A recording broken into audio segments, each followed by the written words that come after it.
வணக்கம். நான் சாந்தி வெற்றிவேல். உங்களுக்கு என்னோட பதிவில் தேவையான அத்தனை விஷயங்களையும் உங்களுக்கு விளக்கமாக சொல்லிகிட்ருக்கேன். ஏன்னா உங்களுக்கு எதுவும் தெரியாமல் இருக்கக்கூடாதுங்க. எல்லா விஷயமும் தெரியணும்.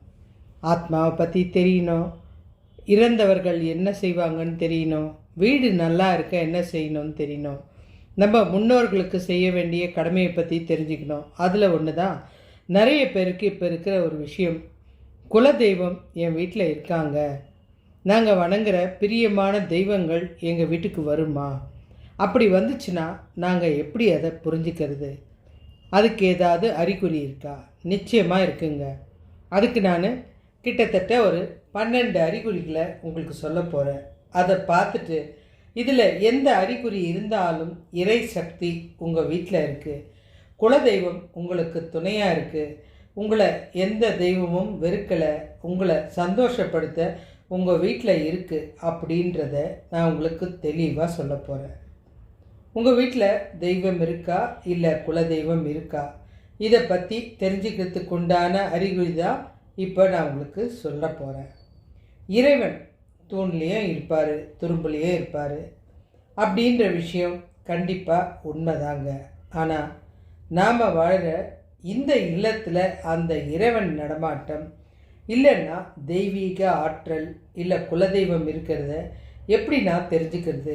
நிறைய பேருக்கு இந்த ஒரு ஆசை இருக்குங்க. நான் குலதெய்வத்தை ரொம்ப பிரியமாக நினைக்கிறேன், என் தாயாக நினைக்கிறேன், என் வீட்டில் இருக்காங்களா? கண்டிப்பாக நான் அதுக்காக தான் இந்த பதிவே போட்டிருக்கேன். நிறைய பேருக்கு ஷேர் பண்ணுங்கள். இதை தெரிஞ்சுக்கணுன்னா சில நேரம் நம்மளை அறியாமல் வீட்டில் அதிசயங்களும் மாற்றங்களும் நடக்கும். இது சாதாரணமான விஷயம் இல்லைங்க. இறைவனுடைய இருப்பை தான் நமக்கு உணர்த்துது. இந்த அறிகுறிகள் அதை தான் உங்களுக்கு விளக்கமாக சொல்லுது. அது எந்த மாதிரி அறிகுறி அப்படின்றத தான் நம்ம பார்க்க போகிறோம்.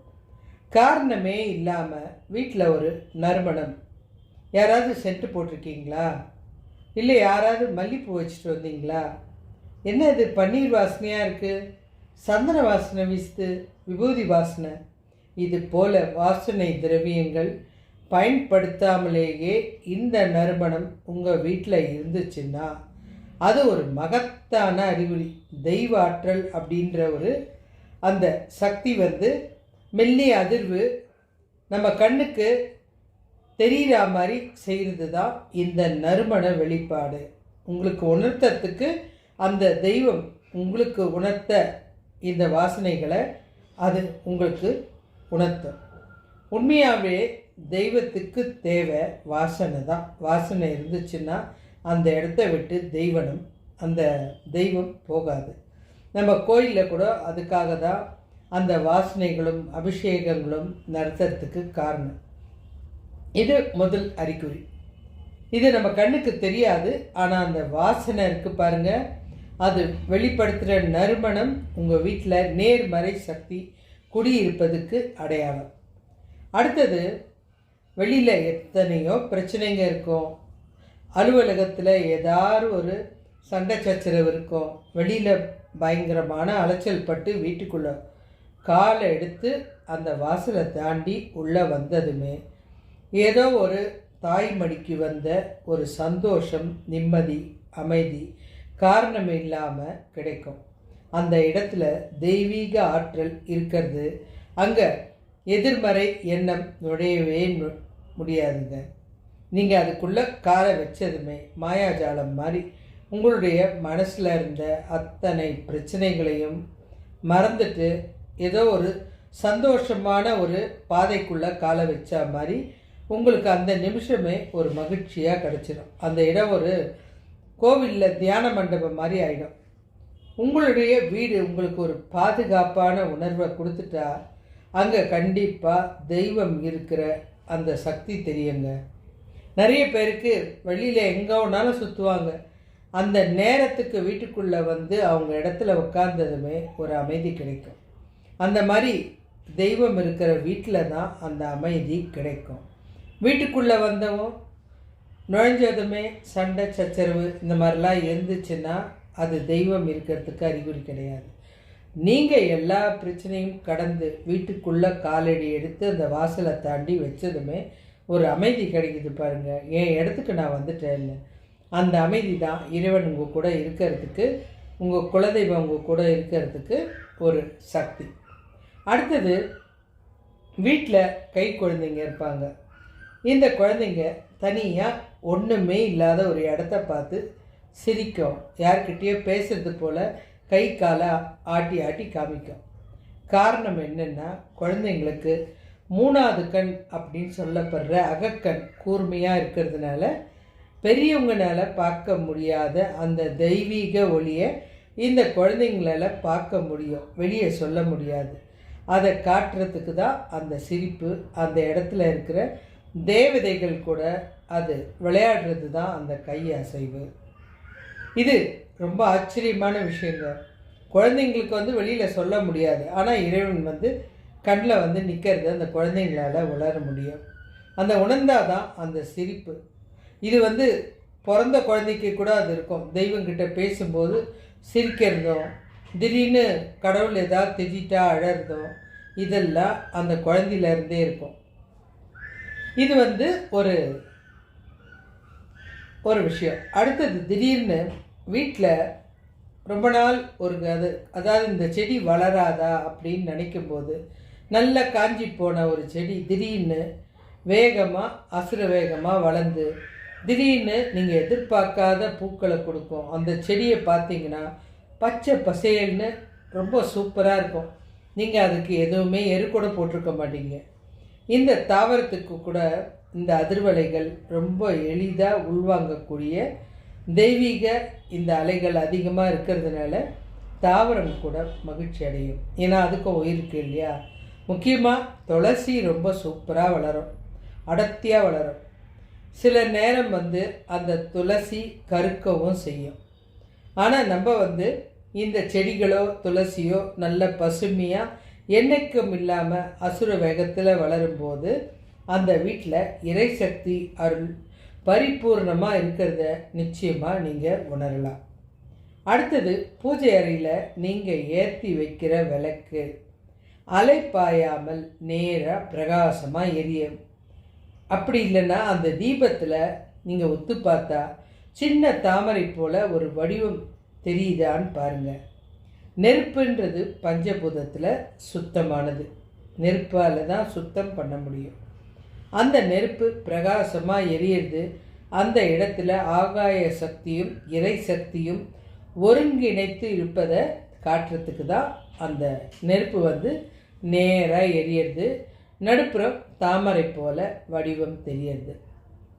அடுத்தது, உங்கள் கனவில் அடிக்கடி கோவில் யானைகள் அப்படி இல்லைன்னா தீபங்கள் எரியிறது, இதெல்லாம் ஒரு மிகப்பெரிய கஷ்டத்தில் இருக்கும்போது முன்பின் தெரியாத ஒரு நபர் திடீர்னு நீங்கள் கேட்டே இருக்க மாட்டீங்க, உனக்கு தேவையா அப்படின்னு, என்கிட்ட இருக்குது பணம், உனக்கு ஏதாவது கொடுக்கட்டுமா, மெதுவாக கொடுத்தா பரவாயில்ல அப்படின்னு சொல்லியதா இருக்கட்டும்.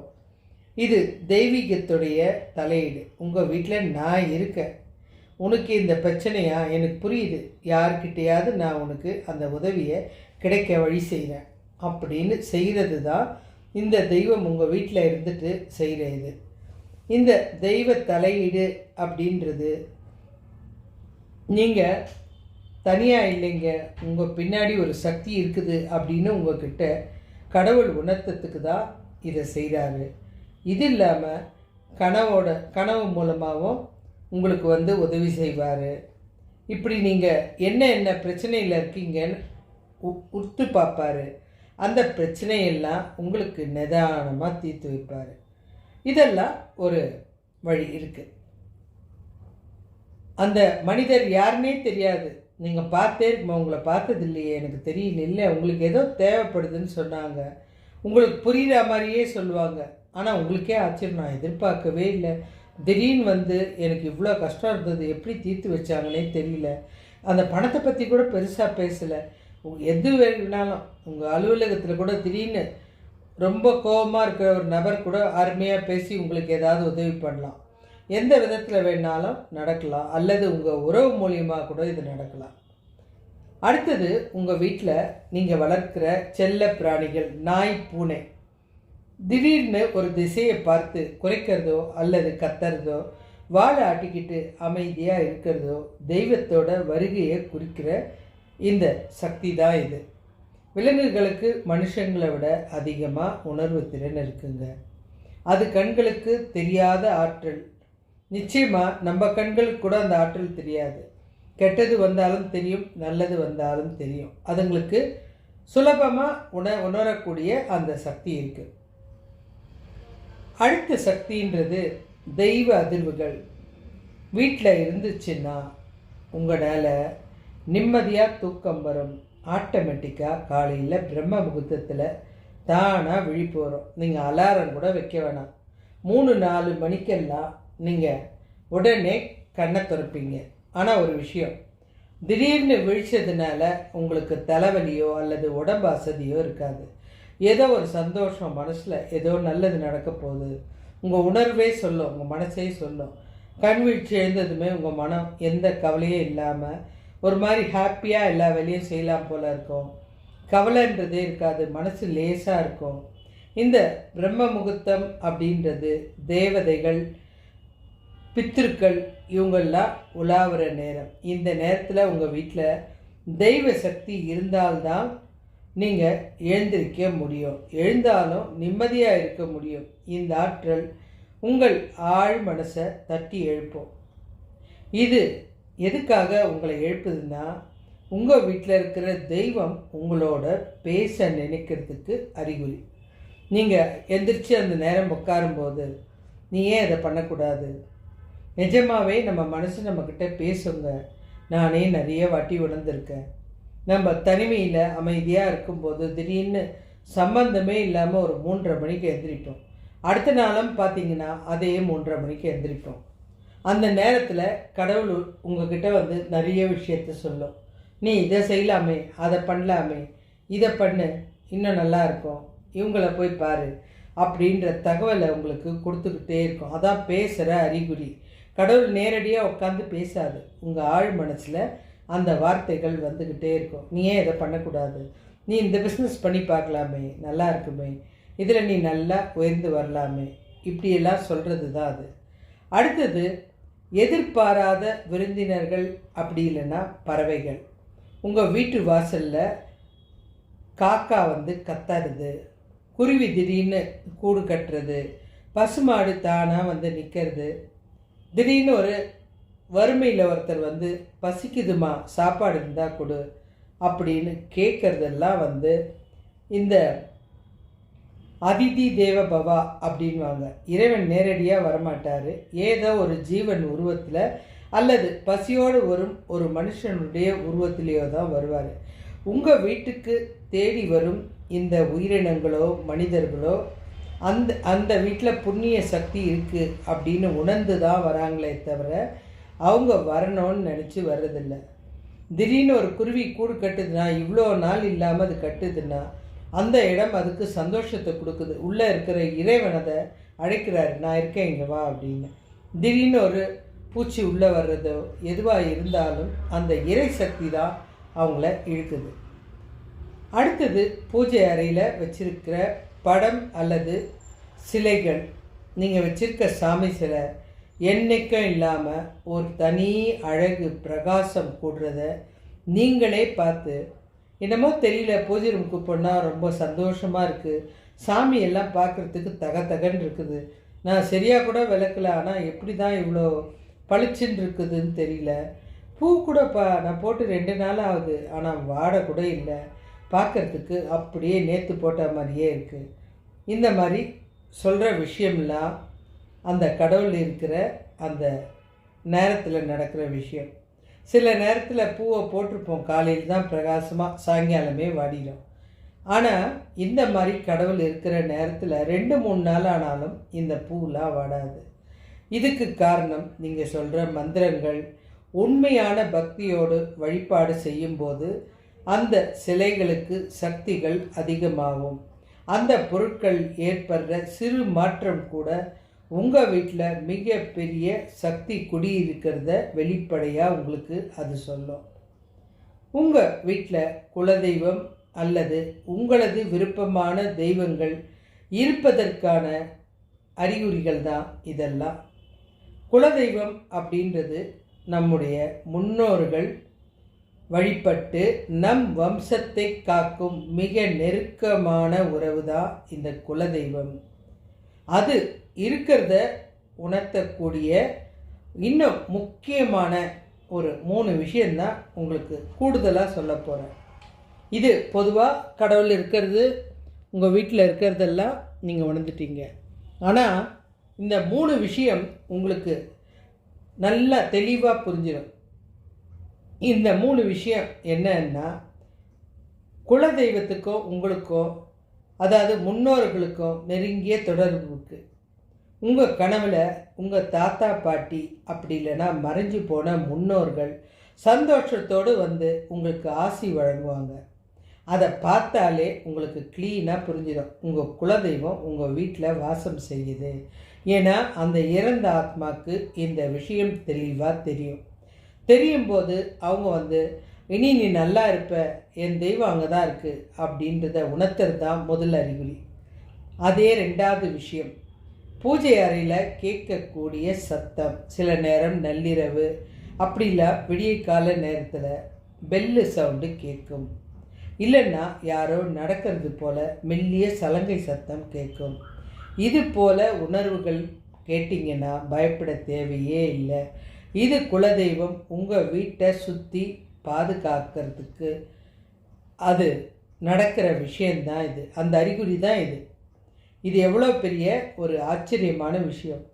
நம்ம பெல்லு சத்தமே இருந்திருக்காது, வந்துச்சு இப்போ தான் பூஜை ரூம்லேருந்து பெல்லு சத்தம் அப்படின்றது.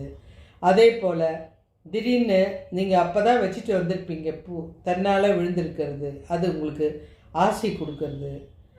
அதெல்லாம் வந்து விளையாட்டெல்லாம் இந்த பூஜை ரூமில் கொஞ்சம் விளையாடவே செய்யும்.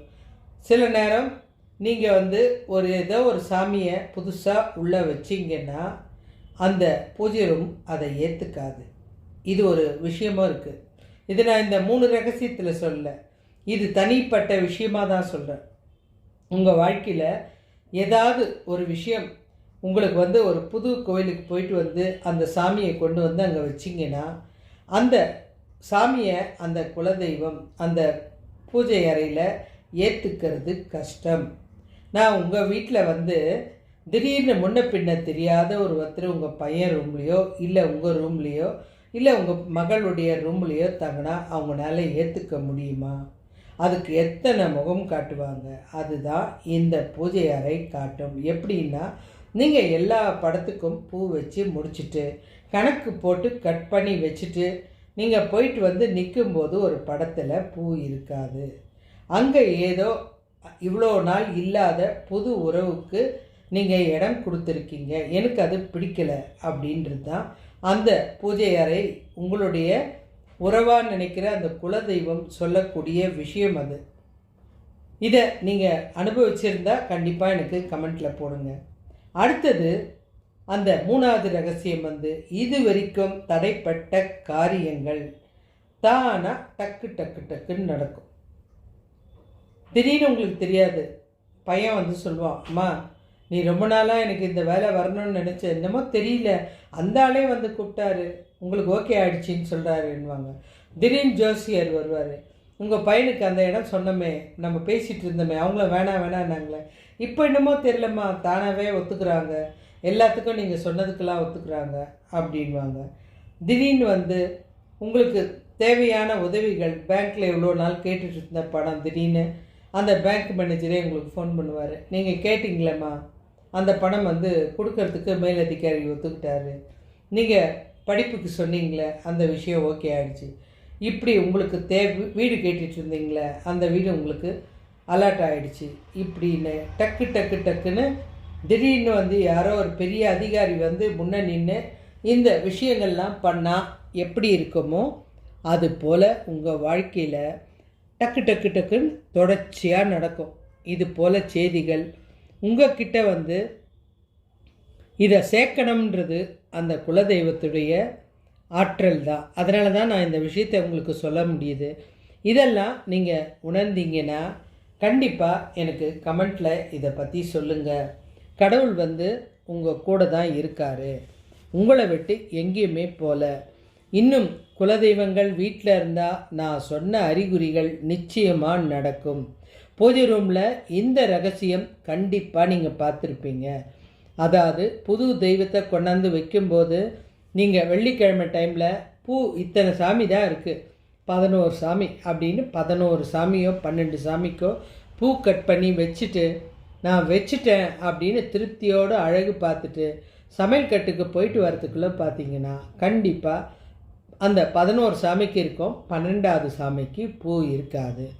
இந்த மாதிரி நீங்கள் பார்த்தீங்கன்னா நீங்கள் அங்கே புது தெய்வத்தை ஏதோ கொண்டு வந்து வச்சுருக்கீங்க, அதுக்கு ஏற்றுக்க முடியல. அதோட இருப்பிடம் என் வீடு, இது நான் பார்த்துக்க வந்திருக்கேன், யாரோ புது ஆள் உள்ளே வந்திருக்காங்க, அது கும்பிடுங்க. ஆனால் பூஜை அறை வரைக்கும் வேண்டாம். ஏன்னா இது நம்மளுடைய குலதெய்வத்துக்கு சில வித ஒரு கோபம் கூட இருக்கும். அதனால் புரிஞ்சுக்குங்க. இன்னும் நிறைய நல்ல விஷயம்லாம் உங்களுக்கு ஒன்று ஒன்றா சொல்லிகிட்ருக்கேன். நிறைய தகவல் என் சேனலில் இருக்குது. ஆனால் கண்டிப்பாக சேனலை சப்ஸ்கிரைப் பண்ணி பாருங்கள், நிறைய பேருக்கு ஷேர் பண்ணுங்கள், உங்களுக்கும் புண்ணியம் கிடைக்கும். இது போல் நல்ல விஷயத்தோட